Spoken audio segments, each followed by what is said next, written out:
शक्तिमान, सर्वशक्तिमान परमपिता परमेश्वर सर्वशक्तिमान है। आज का विषय है सर्वशक्तिमान, ऑल माइटी गॉड। पहले वीडियो में बताया था परमात्मा का रूप न्यायकारी, अर्थात परमात्मा का जो स्वरूप है वो न्यायकारी है। संदेह करते हैं लोग, लेकिन उसकी सत्ता हमेशा ही न्यायकारी है। और आज हम बात करेंगे all mighty, supreme power, God power, divine power can be in different ways. कुछ ईशा के रूप में, अल्लाह के रूप में, पीर के रूप में और रब के रूप में, उस ऑलमाइटी नेचर के रूप में, जिस भी रूप में लोग अलग अलग संस्कृतियों में, अलग अलग देशों में, अलग अलग धर्मों में मानते हैं, उस सत्ता, उस सॉवरेंटी, उस प्रभु सत्ता की बात कर रहा हूँ। वो परमपिता परमात्मा सर्वशक्तिमान है, उससे शक्तिशाली कोई नहीं है। कैसे है? हम धरती के प्राणी एक एक कण की बात करते हैं, सूक्ष्म। मुझे यहाँ हम कहते हैं हमें ज्ञान है बहुत, इंसान को तो यहाँ का इस इतने धरातल का भी ज्ञान नहीं है। क्या आप जानते हैं इस जड़ी बूटी का नाम क्या है? क्या इस घास का नाम जानते हैं आप? क्या इस पौधे, इस गुलाब को आप समझते हैं, जानते हैं? सरसों के आप समझते हैं? क्या इसके बारे में ज्ञान है आपको? क्या इसके नीचे कितने प्रकार के बैक्टीरिया, सूक्ष्म जीव बैठे हैं, कितना? अरे हमें तो यहाँ तक ज्ञान है, जूलॉजी बना लिया है, बायोलॉजी है हमारे पास मैथमेटिक्स है, हमारे पास फिजिक्स है, हमारे पास मेडिसिन साइंस है, मेडिसिन में भी सर्जन है और मेडिसिन है, एक सर्जरी है डिपार्टमेंट। तो ऐसे बहुत सारी शाखाएं हैं ज्ञान की, और उन ज्ञान के अगर देखें तो मनुष्य ज्ञान की दहलीज पर भी नहीं पहुंचा है। ऑलमाइटी की बात कर रहा हूं, ऑलमाइटी सर्वशक्तिमान। हमें धरती का ज्ञान है, ठीक है, धरती के चारों ओर हम रिसर्च कर चुके हैं, समुद्र के धरातल में भी पहुंच गए हैं, गहराइयों हजारों फीट की गहराई में पहुंच गए हैं। हजारों साल पुराने अवशेष जो जहाजों के डूबे हुए नीचे टाइटैनिक से लेकर के दूसरे बड़े बड़े जहाजों तक के अवशेष मिल गए हैं। बैक्टीरिया का नॉलेज हो गया है, वहां सिंथेसिस कैसे होता है समुद्र में वो हो गया है। पहाड़ों पर चले गए हैं, माउंटेन्स पर जा चुके हैं, धरती के चुगिर्दा जा चुके हैं। सिंपल सा, ये तो हर एक आदमी को बात है, चौथी पांचवी क्लास में बच्चे को बता दिया जाता है ना। और उसके बाद साइंटिस्ट हैं, उन्होंने रिसर्च चल रही है। लेकिन ये ठीक है, मैं किसी को हौसला ध्वस्त नहीं कर रहा हूँ, क्योंकि कई बार क्या होते हैं, जो तर्कशास्त्र में होता है कि ये बातें कई बार इंसान का मोराल आगे बढ़ने का डाउन कर देता है। नहीं, इंसानी मोराल परमात्मा का दिया हुआ मोराल है, वो डाउन नहीं हो सकता, वो निश्चित तरक्की की ओर ले जाता है। हाँ, जो कुछ थोड़े से ज्ञान के बल पर भगवान का कसम खा करके उन्नति को, तर्क को, ज्ञान को रोक देते हैं, वो गलत है।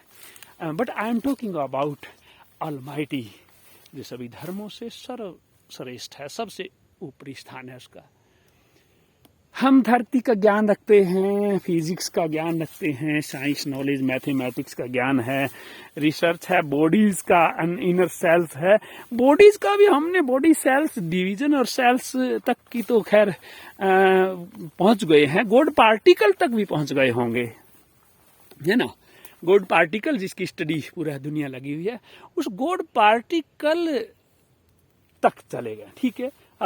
वैसे में कोई वर्षों पहले अपने जो चारों वेदों का स्टडी करने के बाद वहां कंसेप्ट आया था, सूक्ष्म को जानिएगा। सूक्ष्म का मतलब वही गॉड पार्टिकल है, उस गॉड पार्टिकल को भी हम जान सकते हैं।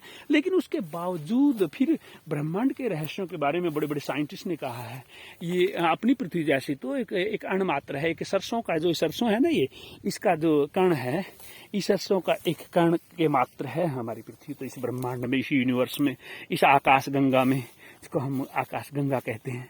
तो ऐसे अपने ग्रह, सूर्य के बारे में बहुत कुछ स्टडी हो चुका है, अंतरिक्ष के बारे में बहुत कुछ स्टडी हो चुका है, परंतु इन सब से परे भी तो है ना। रात को आसमान तो देखते हैं, बिना सूक्ष्मदर्शी के भी देख लेते हैं। हाँ, अच्छी बात है, हम लोग आगे बढ़ रहे हैं और वो परमात्मा जितना हमें आगे बढ़ाना चाहता है बढ़ाता है, प्रकृति के कई बार ये कोरोना आया था, उसने हम सबको डिस्टर्ब कर दिया था। हमारी सारी अंतरिक्ष की योजनाएं सारी उनसे कंसंट्रेट होकर के जान बचाने के लाले पड़ गए थे। वो ट्रुथ है। I am not here to discourage, I am encourage you all. मेरा मकसद यहाँ इसमें भगवान के आलमाइटी स्वरूप के बारे में बात करते हुए किसी को हौसला नहीं, बल्कि हर धर्म को, हर इंसानियत को, प्राणी मात्र को, फ्लोरा फौना जीव जगत को, वनस्पति जगत को और नॉन लिविंग्स तक को ध्यान में रखते हुए बात कहता हूँ। आय कारण नहीं हुआ करता। धरती इतनी भारी है, आम आदमी के लिए बहुत भारी है, साइंटिस्ट के लिए कोई भारी नहीं है। साइंटिस्ट के लिए तो इससे भारी बृहस्पति को कह सकते हैं, या दूसरे और ग्रह के बारे में सूर्य को कह सकते हैं, उसका व्यास बहुत बड़ा है। लेकिन ऐसे ऐसे अरबों खरबों तारा समूह हैं, है ना, ऐसी ऐसी बहुत सारी आकाश गंगाएं हैं। क्या बिना कारण के कोई कार्य होता है?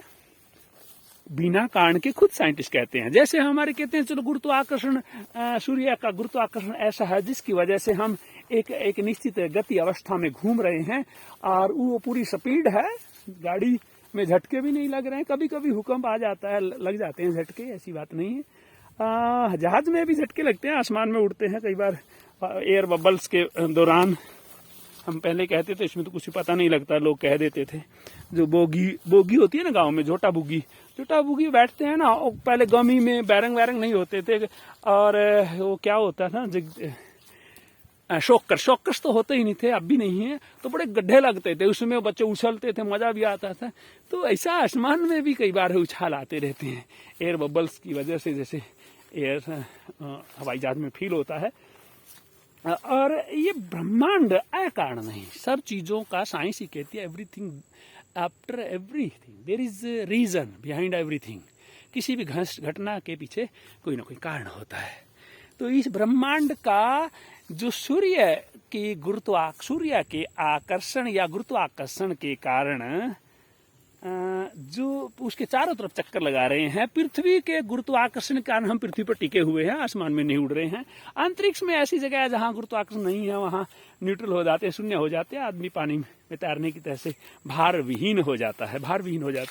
अब बात है, इससे बढ़कर के फिर रिसर्च चल रही है। हमारे नासा है, हमारे जो है इसरो है, जो बड़ी बड़ी संस्थाएं हैं दुनिया की जो इसी फील्ड में काम कर रही हैं, वो लोग भी बहुत अच्छे से साइंटिफिक तरीके से आगे बढ़ते हुए चीजों को सामने ला रहे हैं। उस ऑलमाइटी, मैं ऑलमाइटी की बात कर रहा हूं, सर्वशक्तिमान। क्या हम सबसे वो शक्तिमान नहीं है अभी? कुछ लोग कह सकते हैं वी आर फ्री, वो तो पहले ही सदियों पहले बता दिया था कि we are free to do anything but result and the outputs will be as per the conditions, nature conditions. आग में हाथ डालोगे तो आग जला देगी ना, आग में हाथ डालोगे आग जला देगी। पेड़ लगाएंगे तो ऐसी खुशबू आएगी, ठंडी ठंडी ऑक्सीजन मिलेगी। और जब पर्यावरण बचाएंगे तो देखिएगा ये हरियाली के नजारे लेंगे, स्वर्ग है ना। कुछ लोग कहते हैं अच्छा स्वर्ग रहती है, बस स्वर्ग भी मानव की अपनी मन की कल्पना है। ऑलमाइटी की बात करते हुए बड़ा क्रिटिकल सवाल उठा रहा हूं। स्वर्ग की बात करते हैं, जहां रेगिस्तान है वहां पानी वाली जगह को स्वर्ग कह देते हैं। जहां सड़े गले लोग होते हैं, खूबसूरत महिलाओं वाले, परियों वाले देश को या जगह को स्वर्ग कह देते हैं। और जिस चीज का अभाव होता है उसी चीज को पाने को ही लोग स्वर्ग मानते हैं।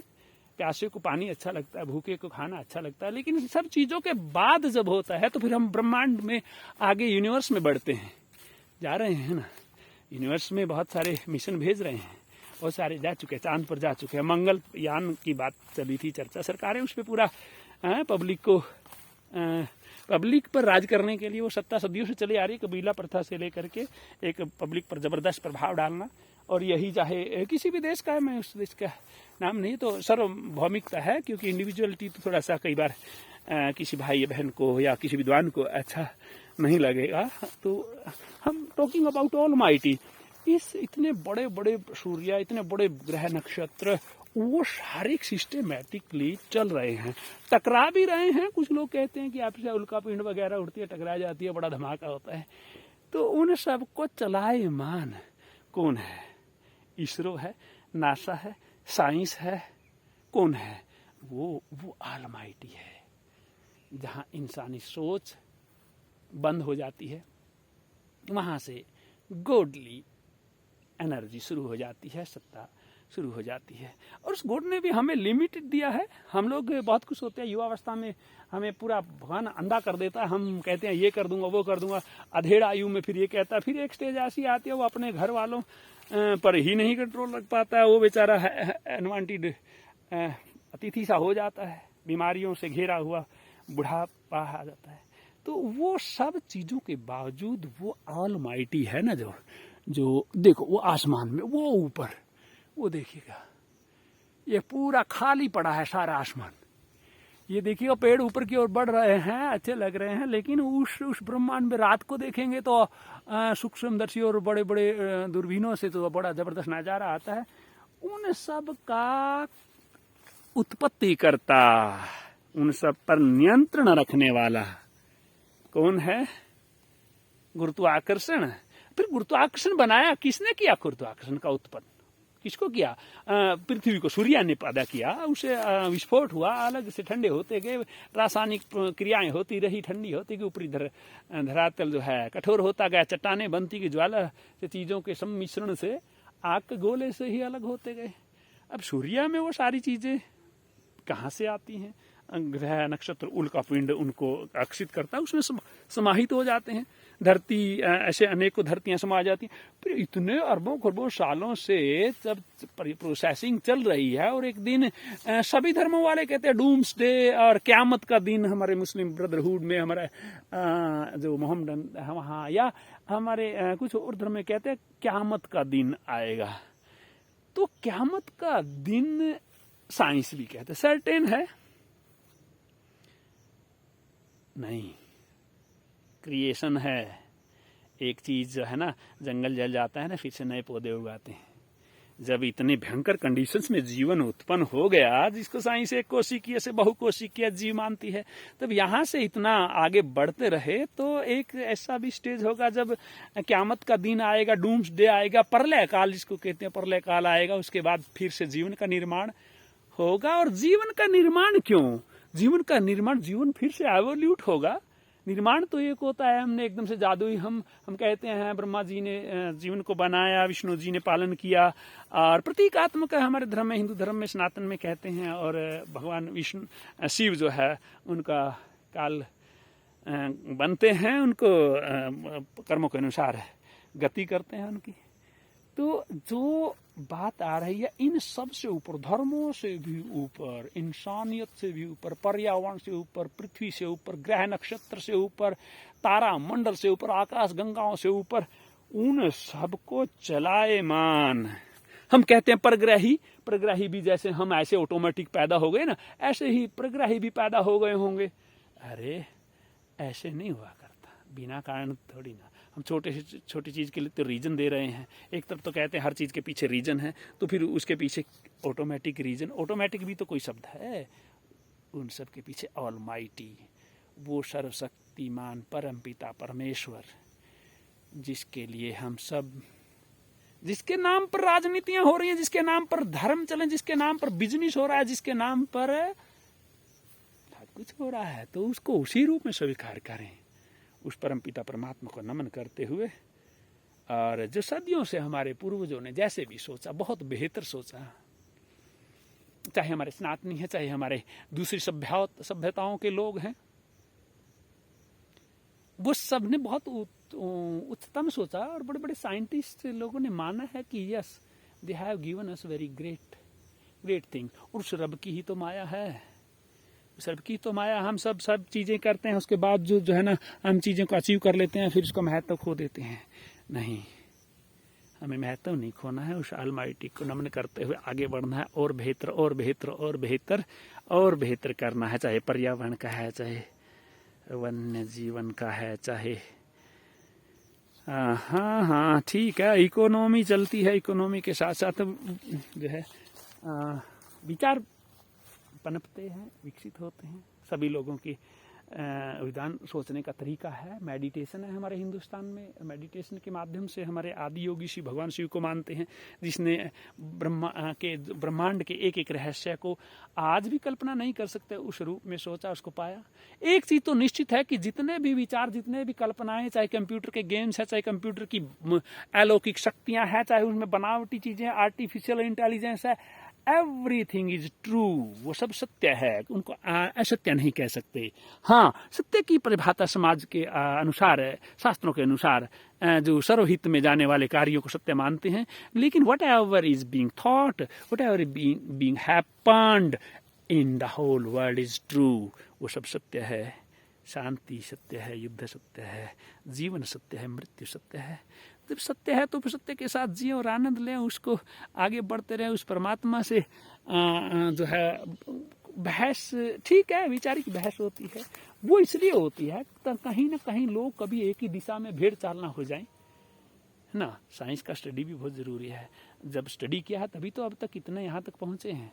हमारे यहाँ तो पहले संस्कृत थी, संस्कृत सभी भाषाओं की जननी कहते हैं, और अभी इंग्लिश का प्रभाव है, क्योंकि इंग्लिश में हम लोग देखते हैं कि इंग्लिश में बहुत सारे विकसित देशों से जब कहते हैं उत्तम श्रेणी को देखते हैं, उत्तम सिस्टम को देखते हैं, लेकिन एक स्टेज ये भी जाएगा कि ये भी उनकी आशाओं पर खरा नहीं उतरेगी, तो फिर नई AI आ गया है, आर्टिफिशियल इंटेलिजेंस आ गया है। तो इन सब के बाद जो काम आज आर्टिफिशियल इंटेलिजेंस करता है वहाँ आदमी कर देता है। अभी बहुत सारे देशों में है, हमारे यहाँ भी है, गुरुकुलों में पढ़ने वालों के पास जबरदस्ती IQ पावर है, जबरदस्त स्मरण शक्ति है, बड़े बड़े ग्रंथों को टिप्स पे रट लेते हैं। इतना तो कंप्यूटर भी नहीं रट पाता। कंप्यूटर के अंदर है या सुपर कंप्यूटर के अंदर डाटा डाला जाता है, उससे भी कहीं अधिक है मानव मस्तिष्क, सुपर डुपर कंप्यूटर। और उस सब के पीछे कौन सी सत्ता है? ऑलमाइटी गॉड, सर्वशक्तिमान भगवान सर्वशक्तिमान है। जो लोग इस बात को नहीं मानते या जो मानते हैं, कमेंट में बताइएगा भाई, बिल्कुल एकदम ओपनली कीजिएगा।